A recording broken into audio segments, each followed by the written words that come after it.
You are looking at Julian's pronunciation guide, where we look at how to pronounce better some of the most mispronounced words in the world, like this other curious word. But how do you say what you're looking for today? Let's learn once and for all how to pronounce this word in French. From French, this is French for a hot air balloon. How do you pronounce it? If you want to learn more French vocabulary, stay tuned. I've got more videos for you.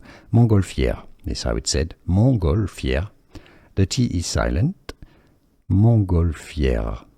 If you want to learn how to pronounce the name of the person who operates the Montgolfière, Montgolfier, I've got a video for you. Stay tuned. Montgolfière. In English, Montgolfière. Here are more videos on how to pronounce more confusing words and names too many mispronounced. Like this video if you found it useful. I appreciate your support. I'll see you soon and thanks for watching.